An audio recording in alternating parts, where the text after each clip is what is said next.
የቀይ ባህር ጉዳይ ለኢትዮጵያ የህልውና ጉዳይ ነው።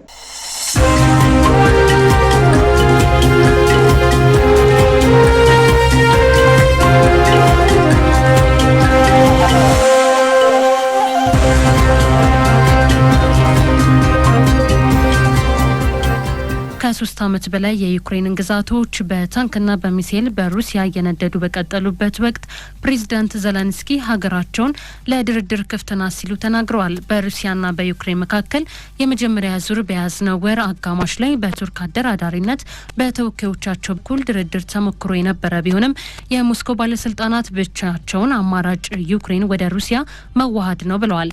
ይህንና ተያያዥ ጉዳዮችን በዛሬው ዓለም አቀፍ ትንታኔያችን እንመለከተዋለን። ባልደረባችን ደረጀ መንግስቱ እንደሚከተለው ያቀርበዋል። የዓለም ልዕለ ኃያል ነኝ የምትለው አሜሪካን ጨምሮ 32 ሀገራትን አጣምሮ የሚገኘው የሰሜን አትላንቲክ የጦር ቃል ኪዳን ድርጅት ወይም ኔቶን ተንተረሳ ከ3 ዓመታት በላይ ከሩሲያ ጋር ደም አፋሳሽ ጦርነት እያካሄደች የምትገኘው ዩክሬን በቀድሞው አስቂኝና ኮሜዲያን የአሁኑ ፕሬዝዳንቷ ቮሎዲሚር ዘለንስኪ ከሩሲያ ጋር የተጀመረው ድርድር እንዲቀጥል እፈልጋለሁ ሲሉ ዳግም ተማጽነዋል። በዚህም ዘለንስኪ የሶስትዮሽ ውይይቶችን ለማድረግ እቅድ አቅርበዋል። ይህንና ተያያዥ ጉዳዮችን በዛሬው የዓለም አቀፍ ትንታኔ መርጠን ተመልክተነዋል። ደረጀ መንግስቱ ነኝ። የማያድሩበትን ቤት አያመሹበትም ነውና የቀድሞው አስቂኝና እስክስታ ተጫዋች ያሁኑ የምርጫ ዘመናቸው አልፎ ሀገሪቱን እየመሩ ያሉት ፕሬዝዳንት ቮሎዲሚር ዘለንስኪ ከመቅረት ማርፈድ ይሻላል ያሉ ይመስላል። ነገር ግን ከወደ ሞስኮ በኩል ዩክሬን ያላት ብቸኛው አማራጭ መዋሃድ ነው የሚል ድምጽ እየተሰማ ይገኛል። ለዚህ ደግሞ የቀድሞው የሩሲያው ፕሬዝዳንት ሜድቬዴቭ በተደጋጋሚ የዩክሬን ዕጣ ፈንታ ከሩሲያ ጋር መዋሃድ ነው፣ ዩክሬን ሩሲያ ናት ሲሉ መደመጣቸው በዋቢነት ይጠቀሳል። በሌላ በኩል ደግሞ ከ3 ዓመታት በላይ የዩክሬን ግዛቶች በሩሲያ ታንክና ሚሳኤል እየነደዱ በቀጠሉበት ወቅት ፕሬዝዳንት ዘለንስኪ ሀገራቸው ለድርድር ክፍት ናት ሲሉ መናገራቸው በበርካቶች ዘንድ ዩክሬን ተሸንፋለች የሚል ትንታኔ እየሰጡ ሲሆን፣ በአንጻሩ ደግሞ የዩክሬን አጋሮች ዩክሬን ከተሸነፈች ቀጣይ የሩሲያ ኢላማ እኛ ልንሆን እንችላለን የሚለው በአውሮፓ ሀገራት ዘንድ ብርድ ያለ ጉዳይ ሆኗል። በሁለቱ ሀገራት መካከል ጦርነቱ ከተቀሰቀሰ ከ3 ዓመታት በላይ ያስቆጠረ ሲሆን ሩሲያ የዩክሬንን በማዕድን የበለጸጉ 5 ግዛቶችን በሙሉና በከፊል በመቆጣጠር የራሷን አስተዳደራዊ መዋቅር እየዘረጋች ትገኛለች። ነገር ግን ከሞኝ ደጅ ሞፈር ይቆረጣል ነውና ነገሩ።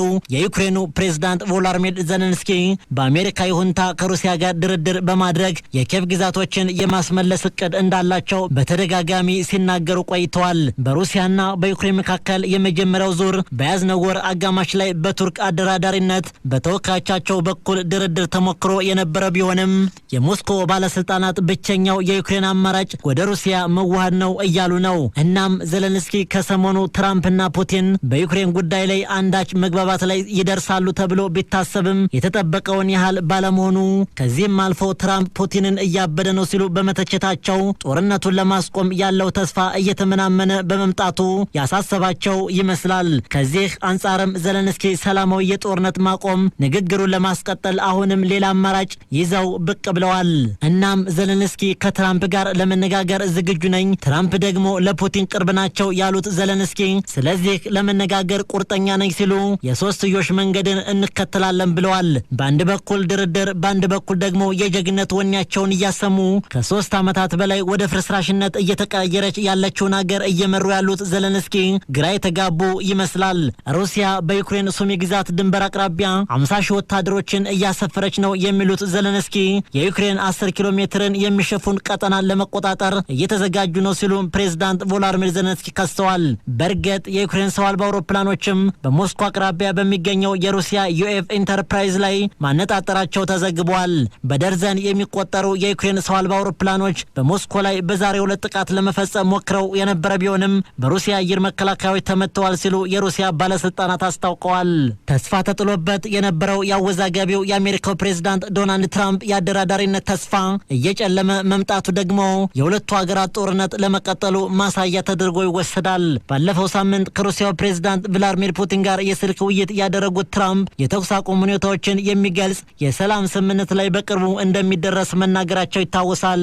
በሩሲያ በከፍተኛ ደረጃ የማይፈለጉት የትራምፕ የዩክሬን መልእክተኛ ኬት ኬሎንግ እንዳሉት ከሆነ ሩሲያ የሰላም ግዴለሽነት እያሳየች ነው ሲሉ ወንጅለው ይህንን ጦርነት ለማስቆምና ግድያውን ለመግታት የትራምፕ አስተዳደር እየሰራ ነው ሲሉ ነው የተናገሩት። ቀድሞውንም በበርካቶች ዘንድ ተጨባጭ ውጤቶችን ሊያመጣ ይችላል በሚል በበርካቶች የተተቸው የአሜሪካና የሩሲያ ንግግር አመርቂ ውጤት አለማምጣቱን ተከትሎ ሞስኮ የ3 ዓመት ወረራዋን እንድታቆም ለማስገደድ ከዶናልድ ትራምፕና ከቭላድሚር ፑቲን ጋር የሶስትዮሽ ጉባኤ እንዲደረግ ሲሉ ዘለንስኪ ተማጽነዋል። የሩሲያው ፕሬዝዳንት ፑቲን በዚህ ወር መጀመሪያ ላይ ከዘለንስኪ ጋር በቱርክ እንዲገናኙ የተደረጉ ጥሪዎችን ውድቅ ማድረጋቸው የሚታወቅ ሲሆን ክሬምሊን የሁለቱ ሀገራት መሪዎች ፊት ለፊት የሚገናኙት ቅድመ ሁኔታዎች ከተፈጸሙ ነው ሲል ማስታወቁ የቅርብ ትውስታ ነው። የአሜሪካው ፕሬዝዳንት ዶናልድ ትራምፕ ፑቲንና ዘለንስኪ ጦርነቱን ለማስቆም እስካሁን ስምምነት ላይ አለመድረሳቸው ቅር እንዳሳዘናቸው በተደጋጋሚ ፑቲንና ዘለንስኪ ጦርነቱን ለማስቆም እስካሁን ስምምነት ላይ አለመድረሳቸው ቅር እንዳሰኛቸው በተደጋጋሚ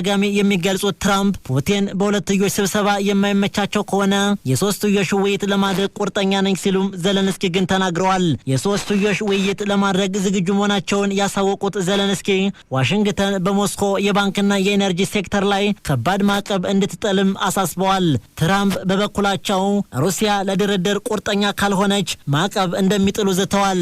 ዘለንስኪ አሜሪካ በሩሲያ ላይ የማዕቀብ ጫና እንድታሳድር ከተናገሩ ከሰዓታት በኋላ ዩክሬን በሩሲያ ላይ 300 የሚጠጉ ሰው አልባ አውሮፕላኖችን መላኳን በሞስኮ የሚገኘው የመከላከያ ሚኒስቴር አስታውቋል። የሩሲያ ባለስልጣናት በጥቃቱ የደረሰ ጉዳት አነስተኛ መሆኑን አስታውቀዋል። ዘለንስኪ ሩሲያ በሰሜን ምስራቅ ሱሚ ድንበር አካባቢ 50,000 ጦር ማስፈሯን ተናግረው ዩክሬን ላቀረበችው የሰላም ስምምነት ጥያቄ ምላሽ ይሰጣል፣ ከሩሲያ ጋር ይደረጋል የተባለው ድርድር ሳይካሄድ ከበባው ግን ተጠናክሮ እንደቀጠለ አስታውቀዋል።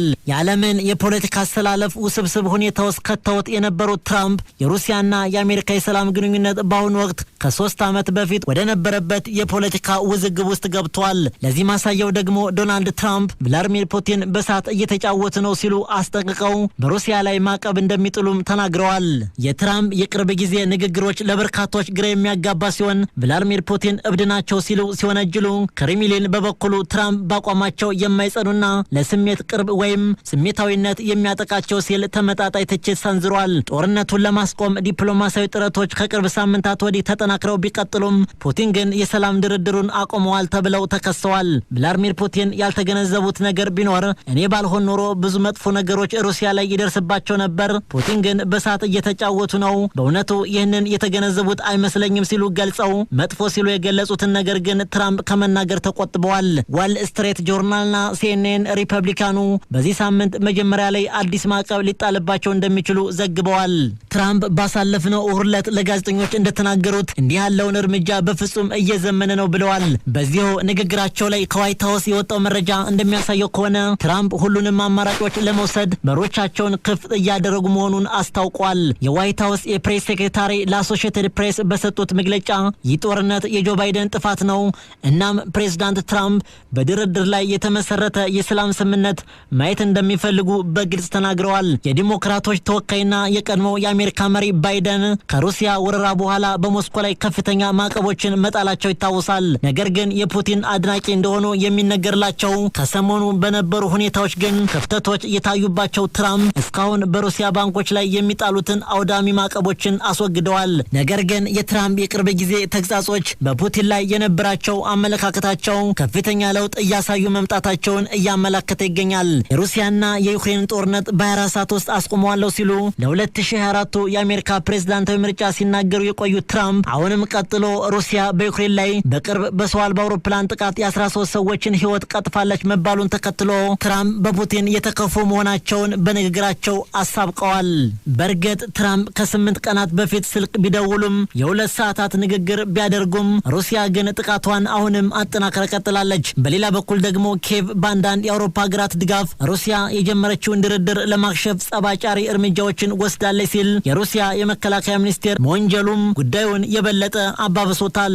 በዩክሬን ሰው አልባ አውሮፕላኖች በተፈጸመ ጥቃት ሴቶችና ህጻናትን ጨምሮ ሲቪሎች ቆስለዋል ሲል የከሰሰው የመከላከያ መስሪያ ቤቱ የሩሲያ አየር መከላከያ ከግንቦት 20 እስከ 27 ባለው ጊዜ ውስጥ 2331 የዩክሬን ሰው አልባ አውሮፕላኖችን ማውደሙን ገልጿል። የዩክሬን ፕሬዝዳንት ቮሎዲሚር ዜሌንስኪ የሰራተኞች ዋና አዛዥ አንድሪያ ያርማክ በትላንትናው ዕለት በቴሌግራም የመረጃ ማጋራቸው ላይ ባሰፈሩት ዘለግ ያለ ጽሑፍ በሩሲያ ላይ የሚጣለው ማዕቀቦችን መዘንጋት አያስፈልግም፣ መተግበር አለባቸው ሲሉ ተማጽነዋል። አንጋፋው የሪፐብሊካን ሴናተር ቼክ ግራሴል ፑቲን ጨዋታው እንዳለቀ እንዲያውቁ ለማድረግ ጠንካራ እርምጃዎችን እንዲወሰዱ ጠይቀዋል። በተጨማሪ ሌሎች ሁለት ሴናተሮች ሪፐብሊካን ሊንዳሴ ግራሃምና ዲሞክራት ሪቻርድ የሩሲያ ነዳጅ ጋዝና ጥሬ ዕቃ በሚገዙ አገሮች ላይ ከፍተኛ ማዕቀብ እንዲጣል ጠይቀዋል። በርግጥ ጦርነቱ ከተጀመረ ጀምሮ የዩክሬን አጋሮች አሜሪካን ጨምሮ ቀሪው የአውሮፓ ሀገራት በሩሲያ ላይ ያላሳለሰ ማዕቀብ ናዳ ሲያወርዱ ቢቆዩም የሞስኮ የምጣኔ ሀብት እድገት ጦርነቱ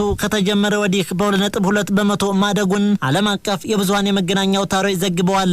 ያም ሆነ ይህ የጦርነት የመጨረሻው መፍትሄ ድርድር መሆኑ የሚታወቅ ጉዳይ ቢሆንም ከዚህ በፊት ተጀምሮ የቆየው የሁለቱ ሀገራት ድርድር ምናልባትም በቫቲካን በመጪው ሰኔ አጋማሽ ይካሄዳል በተባለበት ሁኔታ ዘለንስኪ ለሌላ የሶስትዮሽ ውይይት እናካሄድ ማለታቸው በርግጥ የሚፈልጉትን ውጤት ሊያመጣላቸው ይችል ይሆን የሚለውን ጉዳይ የሚታይ ይሆናል። ለዚህ ጥንቅር አርቲኒውስን